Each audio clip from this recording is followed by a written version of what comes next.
Hello అందరికీ welcome back to our channel recipe with Usha. ఈరోజు పిల్లలు ఏదైనా కేక్ చేయమని అడిగితే ఇలా సింపుల్గా అన్నీ ఇంట్లో ఉన్న వాటితో కేక్ అయితే ప్రిపేర్ చేయండి. చాలా సింపుల్గా ఉంటుంది. ఈ కేక్ అయితే ఎగ్లెస్ అనమాట. ఈ కేక్ ఎలా ప్రిపేర్ చేశానో ఈ వీడియోలో అయితే చూపిస్తాను. మీరు కూడా ఒకసారి ఇలా ట్రై చేయండి. ఆలస్యం లేకుండా ఇప్పుడైతే వీడియోలోకి వెళ్ళిపోదాము. కేక్ కోసం కావాల్సిన పదార్థాలు: బొంబాయి రవ్వ, పెరుగు, పాలు, నూనె, పంచదార, సోడా ఉప్పు, ఒక నిమ్మకాయ. ఇప్పుడు ఎలా ప్రిపేర్ చేసుకోవాలో చూపిస్తాను. ముందుగా అయితే మిక్సీ జార్ తీసుకొని కప్పు పంచదార అయితే వేసేసుకోవాలి. వేసుకొని దీన్ని పౌడర్ లాగా చేసుకోవాలి. చూడండి, ఇక్కడ ఇలా అయితే పౌడర్ అయిపోయింది. ఇప్పుడు ఇందులోకి కప్పు పెరుగు అయితే వేసుకోవాలి. పాలు కూడా పోసుకోవాలి. కాచి చల్లార్చిన పాలు అండి ఇవి.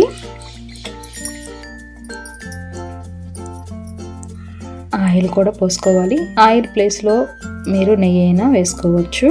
1/4 కప్పు. ఇప్పుడు ఇది కూడా గ్రైండ్ చేసుకోవాలి. ఇలా గ్రైండ్ చేసుకున్న తర్వాత కప్పున్నర బొంబాయి రవ్వ అయితే వేసుకోవాలి. వేసుకొని మరొకసారి గ్రైండ్ చేసుకుందాము. ఒకసారి చూపిస్తాను. చూడండి, ఇలా నలిగిపోయింది. ఈ బ్యాటర్ అయితే ఒక 10 నిమిషాలు అయితే నానబెట్టుకోవాలి. 10 నిమిషాలు అయితే నానిపోయింది.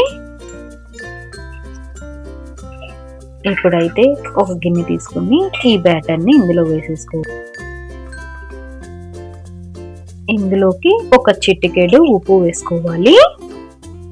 ఒక చిటికెడు వంట సోడా వేసుకోవాలి. ఇప్పుడు ఇందులోకి 1/2 లెమన్ అయితే పిండేసుకోవాలి. నేను తీసుకున్న క్వాంటిటీకి 1/2 లెమన్ అయితే సరిపోతుంది. ఇలా పిండుకొని ఇది మొత్తం కలిసేలాగా ఇలా కలుపుకోవాలి. ఇప్పుడైతే కేక్ ట్రే తీసుకుని నెయ్యి అయితే అప్లై చేసుకుందాము.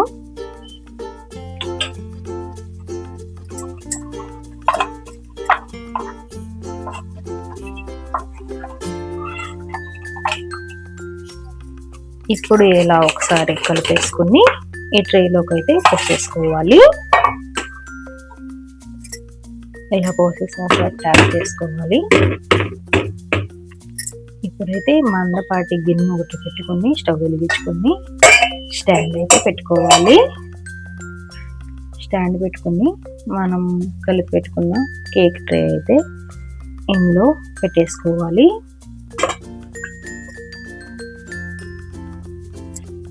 ఒక 10 నిమిషాలు అయితే హై ఫ్లేమ్ మీద మంట అనేది పెట్టుకోవాలి.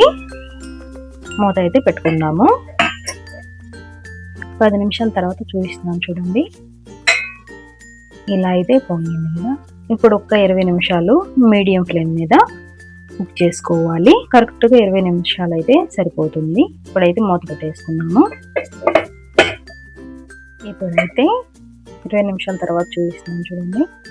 మన కేక్ అయితే ఇలా రెడీ అయిపోయింది. ఇప్పుడు చాకుతో అయితే గుచ్చి చూపిస్తాను. చాకుకి అయితే ఏమీ అంటుకోలేదు. ఇప్పుడైతే స్టవ్ అయితే ఆఫ్ చేసుకోవాలి. ఇప్పుడైతే చాకుతో అడ్జస్ట్ లైన్ ఇలా తిప్పుకోవాలి.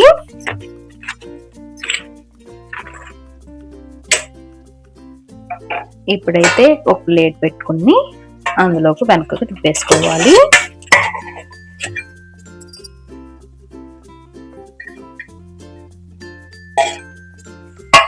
చూడండి ఎంత చక్కగా వచ్చిందో ఆ రవ్వ కేకు. ఇప్పుడైతే ముందు వైపు తిప్పేసుకున్నాము. చూడండి ఎంత సాఫ్ట్గా ఉందో. ఇంట్లో ఉన్న వాటితో ఇలా రవ్వ కేక్ అయితే మీరు కూడా ట్రై చేయండి. చాలా అంటే చాలా బాగుంటుంది. పిల్లలు ఎప్పుడైనా కేక్ అడిగినప్పుడు ఇలా అయితే రవ్వ కేక్ని ట్రై చేయండి. మీరు కూడా చూడండి ఎంత సాఫ్ట్గా ఉందో. నా వీడియో మీకు ఎలా అనిపించింది? నా వీడియో నచ్చితే లైక్ చేయండి, సబ్స్క్రైబ్ చేయండి, కామెంట్ చేయండి. మరిన్ని రెసిపీస్ కోసం నా పేజీని ఫాలో చేయండి. మరొక రెసిపీతో మీ ముందు ఉంటాను. Recipe with Usha.